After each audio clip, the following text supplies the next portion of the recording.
Welcome. Thank you all for joining today's live webinar today, which is entitled Data Under Fire, Navigating Post-FTC Shockwaves.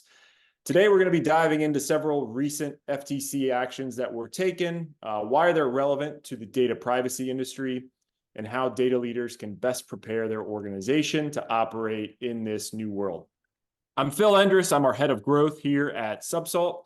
And today I am joined by Ben Winokur, CEO of Subsalt, and Tim Suther, founder of Suther Strategic. Tim most recently led Change Healthcare's data solutions business and its subsequent multi-billion-dollar sale and integration into Optum Insight. Thank you for joining us today, Tim.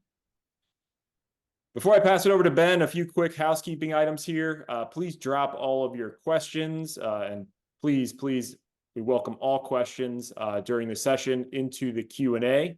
And we will address them at the end of the session. And then a quick disclaimer, nothing discussed today is formal legal advice, only the expert opinions of Ben and Tim today. So with that said, I will pass it over to Ben. Take it away.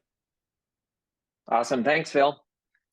So to kick it off, and we'll dive into a bunch of the things that Phil talked to, but to kick it off, I thought it would be useful for those of you that have the great pleasure of not spending a lot of time reading FTC complaints, to talk a little bit about what some of the specific shockwaves actually have been. So we'll talk about three specific cases that the FTC has recently brought against organizations who are commercializing data. So I think they fall into sort of two broad buckets. The first is the FTC brought cases against two companies, Xmode and InMarket, who sell precise location data. They collect this data through third-party applications, and then they sell it to a variety of customers. Those include governments, they include real estate developers, and they include other organizations who are interested in understanding where people are going and how they're traveling through the world. This information the FTC found can be used to infer some really sensitive information about the people in those data sets. And that includes things like when they go to healthcare providers, what healthcare providers do they see? That gives a lot of information about potentially what their specific medical conditions and situations are. It can be used to infer information about sexual orientation, gender, and other private information that people don't necessarily think that they're sharing when they go use an app on their phone. And this information, when it's collected, is tied to unique identifiers. And those identifiers can be used to connect that data to device and personal information that can be used for ad targeting. In both of these cases, the organizations Xmode and InMarket presented the defense that this data was anonymized as part of their reason why the consents that they obtained from users were effective. What the FTC said was, this data, because it is linked to device IDs and because there are services that will connect device IDs to personal information, this location data is itself personal information. It is not anonymized, even if it doesn't contain the person's name and address and social security number or email address. That because this data can be re-identified and because it can be used for targeting, it is not anonymized. As part of these actions, one of the penalties that the FTC imposed was what they call data and model disgorgement, meaning that all of this data collected actually had to be deleted by these companies and could not be sold in the future. So really significant operational penalties, in addition to the kinds of fines, financial penalties that you would expect. The second important action that's been taken against data commercialization companies. I think in this case, all of these companies would be considered data brokers. Was against a company called Avast, who used a browser extension to collect individuals' web search and browsing data. Again, the FTC found that this data was re-identifiable and contained information that could be used to infer significant amounts of personal information, subjecting people in this data set to risk. And again, the company raised anonymization as a defense.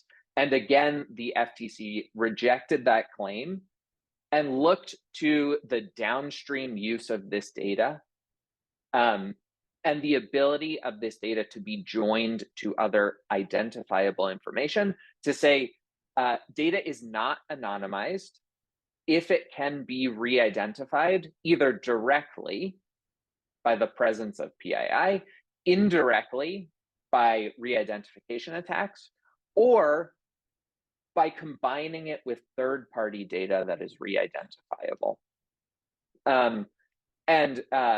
This is a really important development across all three of these cases, is that looking at the ways that data can be combined and the risks that come from combining otherwise hard to re-identify data sets is a clear focus for the FTC across these three cases.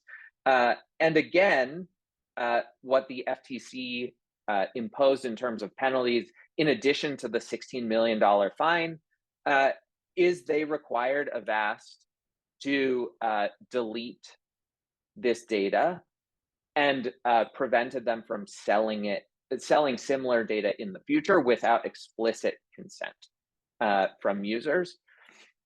And so this is sort of these shockwaves present a totally new regulatory environment for organizations who are collecting and commercializing potentially sensitive information.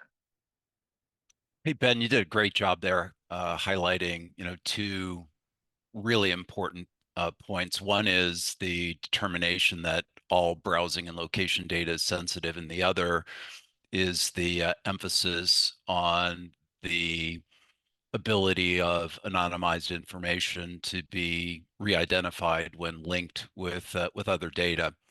I know the title of our webinar is Shockwaves that are FTC related, but it's not limited to the FTC. This concept of linkage is a very common set of language at the state level as well, beginning with our friends in California, where they have in fact legislated that it is personal information if the data could be reasonably linked directly or indirectly with a particular consumer or household. And the California legislation has been extended to many other states, including Colorado, Connecticut, Virginia, Utah, Texas, and others that I'm just escaping my mind at the moment.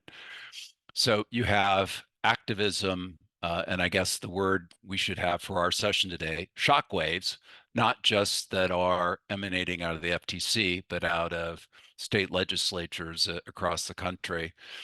And in healthcare, where I most recently came from, you have the Office of Civil Rights, who is looking at Facebook beacons that are on many, hospital systems, health sites. And, they are describing these tracking mechanisms as being in violation of HIPAA rules.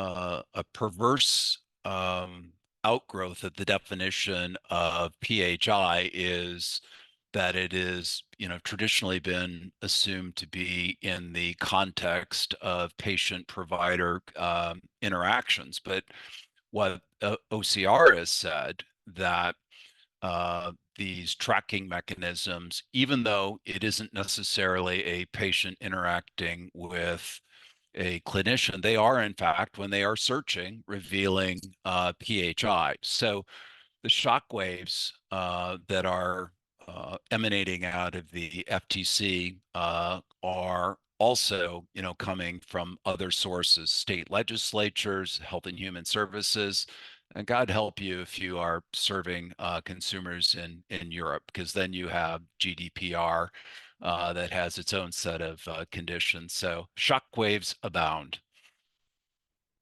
Absolutely, that's a great point, and I think that one of the ways in which these FTC actions are likely to sort of cascade to some of these other organizations is the way that the FTC in these cases evaluated the downstream use of data in determining whether that data is linked or linkable directly or indirectly to individuals.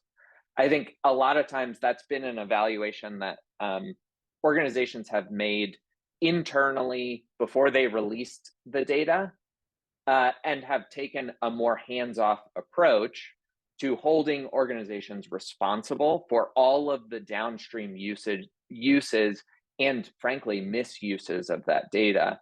I think in all three of these cases, what you see is an emerging standard that those downstream uses provide really, really strong evidence for whether the data was anonymized, whether it was de-identified in the first place, which means,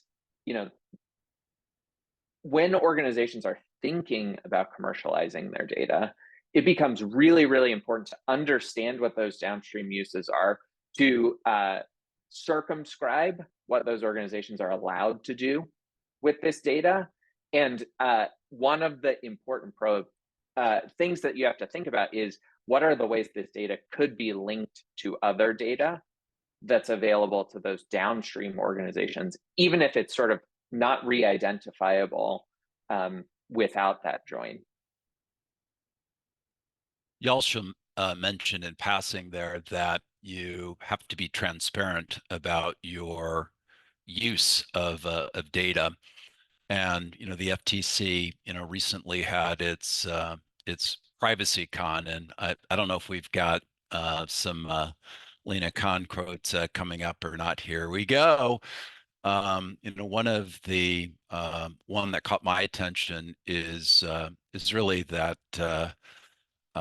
this at the all of these quotes are really about the enablers, and the big takeaway from PrivacyCon was just a few weeks ago was the emphasis not just on the actors but on the enablers. So you might look at it and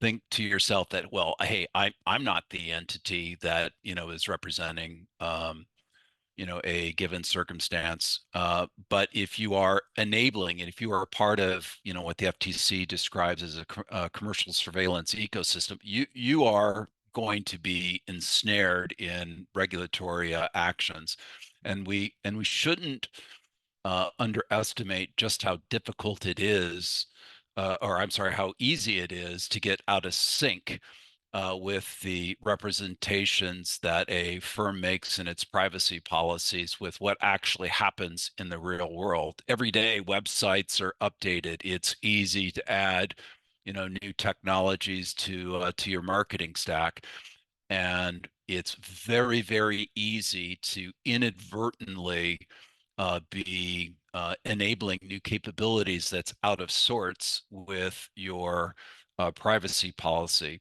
And if you get out of sorts with your privacy policy, you are setting yourself up for action under Section 5 of the FTC Act, which, are the protections against unfair and deceptive business practices. So getting out of sync with your privacy policy is a recipe, for being charged for the deceptive part of, the FTC Act Section 5. Yeah, I think that is a phenomenal point. And I think the emergence of new AI systems is a particularly challenging risk vector. If you read this second quote, AI systems are going to receive extra scrutiny just as they are becoming amazingly broadly accessible and widely used inside of organizations, in many cases outside of that organization's sort of direct visibility. So in addition to all of those systems that are implemented by the business, there are also a bunch of systems that are used by employees.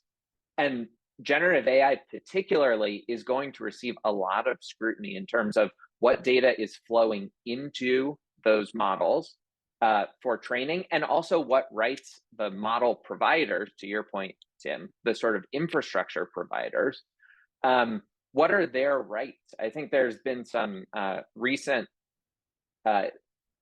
skirmishes, at least, about using data that goes into these models that can't be used for training for support and documentation purposes, right? So that's a new usage right that maybe provides too much access to sensitive data to these model providers.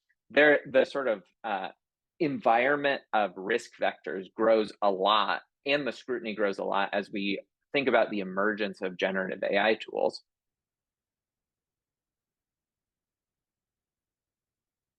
So I think the big takeaway here is, to make sure that what is represented in your privacy policies is in fact what happens in the real world, and to recognize that the dimensions for getting out of sync are easily transversed.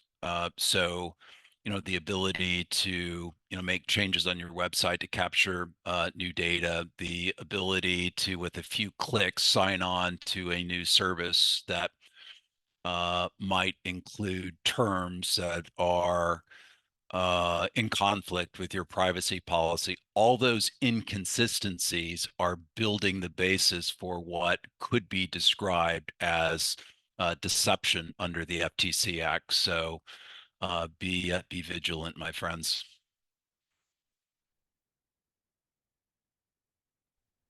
Yeah, absolutely. And one of the things that you commonly see in privacy policies as a way that organizations try to capture that risk surface is the consent to share or sell aggregated and anonymized data. And that's one of the reasons why these FTC cases are such shockwaves, is there's suddenly a lot of scrutiny and rigor on the definition of anonymous, right? Organizations have gone for a long time and treated a bunch of data sets as anonymous, when in fact they are not going to pass muster under the guidance of these new FTC cases, which looks at a definition of anonymous that frankly looks a lot more like the GDPR standard or the CCPA standard than organizations are used to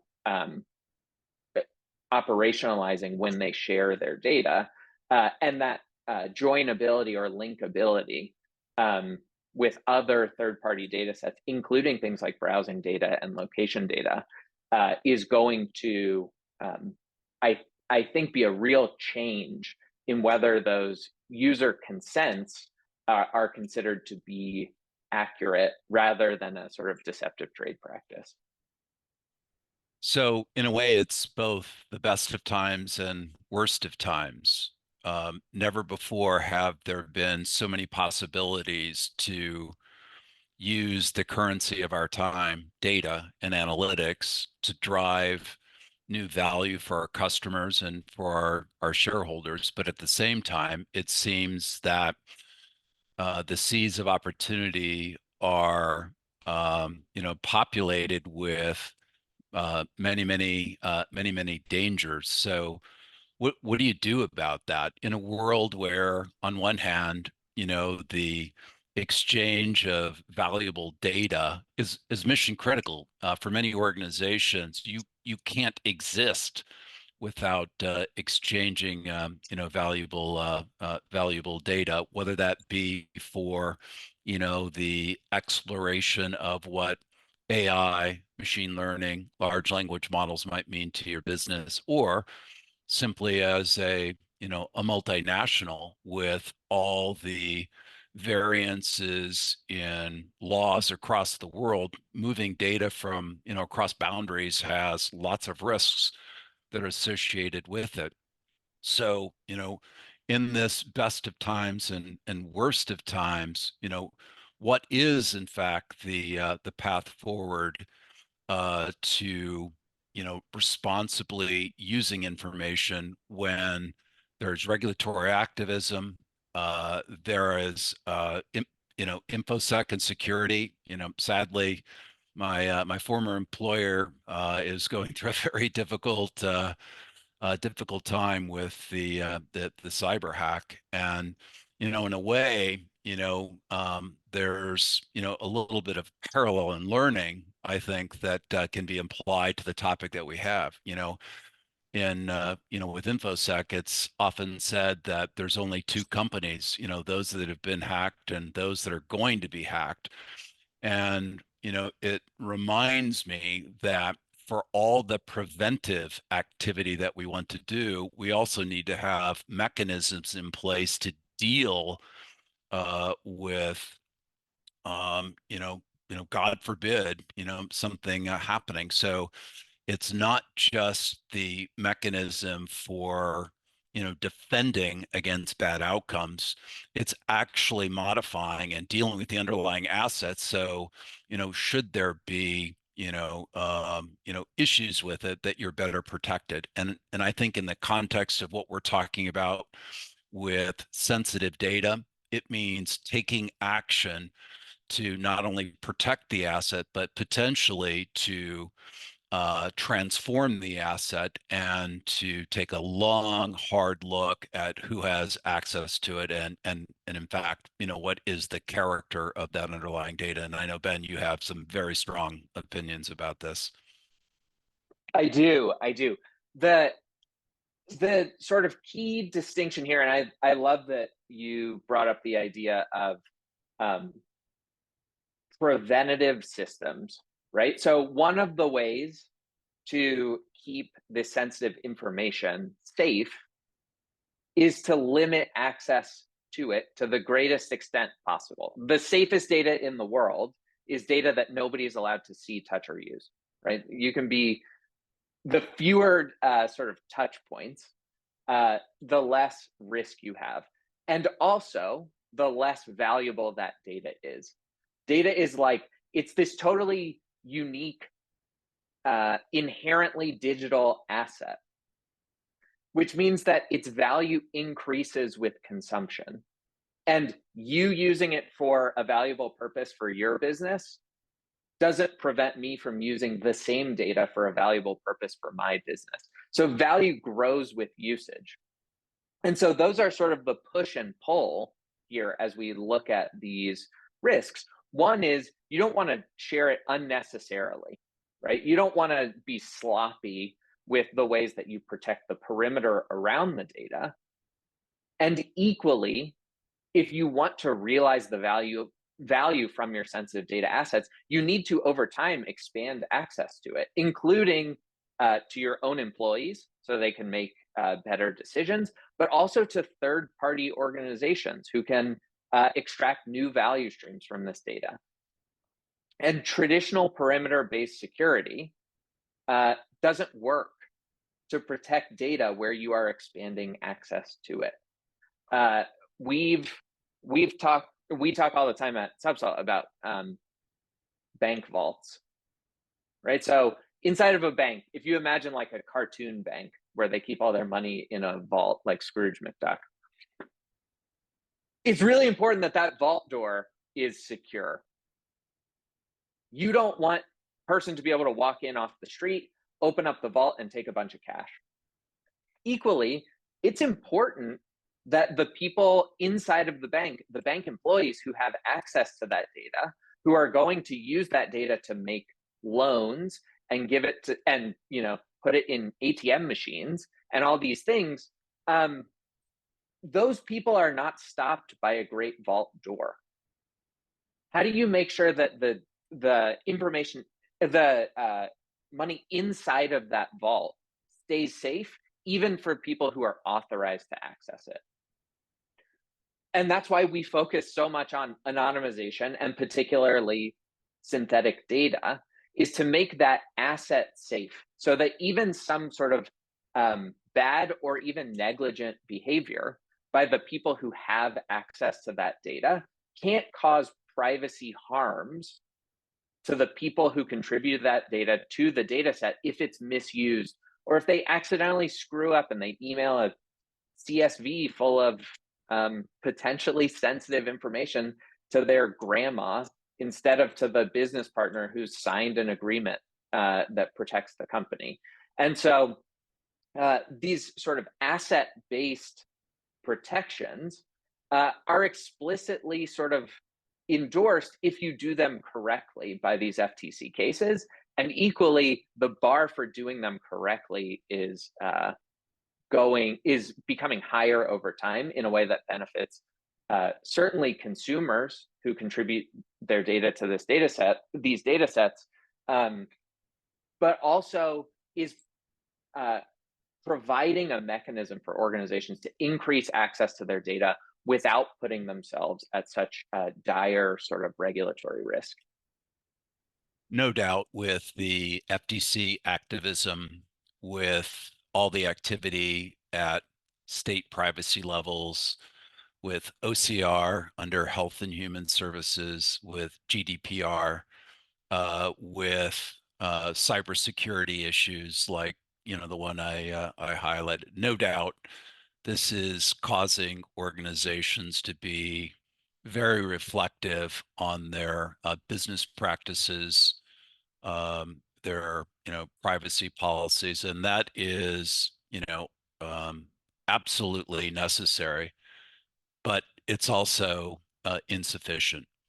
I think the guidance, the parallel of the bank vault actually applies, quite nicely to data as well.